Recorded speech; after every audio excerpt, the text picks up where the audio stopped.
Hey guys, I just want to make a quick video to remind you about what we were talking about in social studies, I don't know, about a month and a half ago. We were talking about New Spain, New France, and New Netherlands. They were European colonies after exploration when we know that Europeans had left Europe in an attempt to get to Asia, to get the Asian goods, or maybe to spread their religion. We know the Spanish, led by he who shall not be named, sailed west, landing in the Caribbean, thinking he had landed in Asia.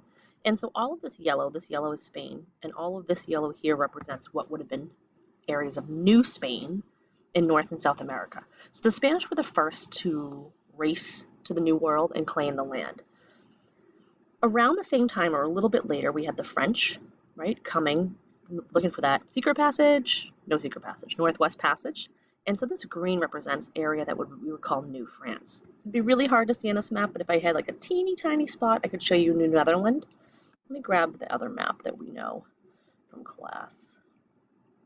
Here we go. Is it this one? Close. So it's just this one. There we go. That's better. So this was the map we had colored, if you recall. So we have French settlement, really mostly in this area, Spanish settlement, Dutch settlement, New Netherlands. But remember, all around the Dutch, we had the English. So that's where we're going now, is to talk about English colonies or early English colonies. So I want you to know that around the same time as all these other places, especially the same time as the French and the Dutch, we have English people coming to North America. Here's a map, I switched maps, that shows us the exploration of two English explorers. We'll remember the Italian Giovanni Caboto, also known as John Cabot. Remember, he also sailed west around the same time as Columbus, landing in Newfoundland and claiming that land and that area for England. And then later Henry Hudson, who sailed for the Dutch and the English, made his way looking for the Northwest Passage into Hudson Bay, and unfortunately ended up dying there, marooned by his crew. But this is why the English believe they have claim to the New World too. So they are interested in sending colonists, but their reasons are different. Where the Spanish might have been all about gold, God, and glory, and where the French and the Dutch may have been for the Northwest Passage, and then they stayed because they found fur.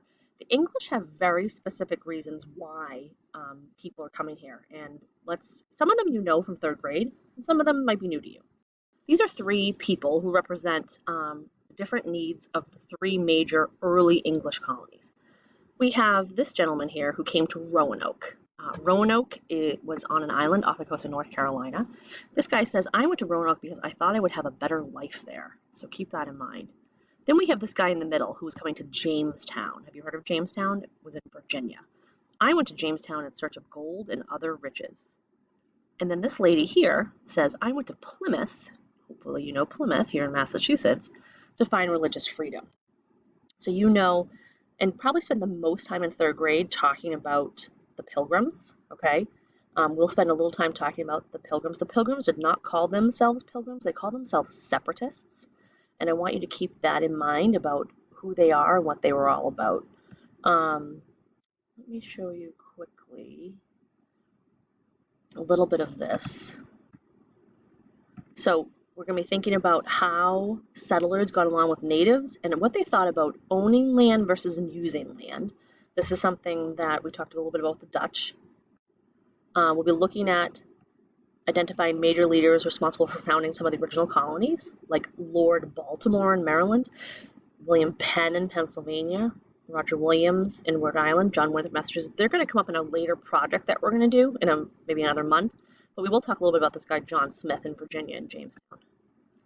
An important thing to think about is the connection between what some of these people believed in actually ancient Greece. We're going to be talking about the word democracy soon. Maybe you went to vote with your parents yesterday in the primary. Yay.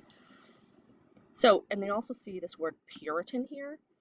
Puritans and Pilgrims are not the same thing. They actually founded two different colonies in Massachusetts, so we'll talk about the difference between them.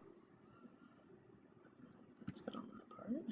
Here's just kind of a silly map I wanted to show you. So this I labeled, I'm going to pull these off for a minute. Here I labeled the state of North Carolina, so you can see. So the first group of English colonists to come to the New World are going to come to the island of Roanoke, which is off the coast of North Carolina, close to Virginia. And I'm using this question mark to symbolize them because they're kind of mysterious. So that's the first colony we're going to start with. But then later settlers are going to come to this area of Jamestown, Virginia. And then we know about 10 years, 15 years after the Jamestown settlement, we have the Pilgrims landing um, first on the Outer Cape and then making their way to Plymouth, Massachusetts.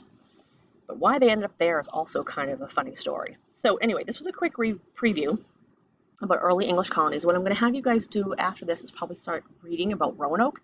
It's a topic kids are usually really interested in because it's very mysterious. And there's lots of other cool books and stuff on it if you want to learn more about it.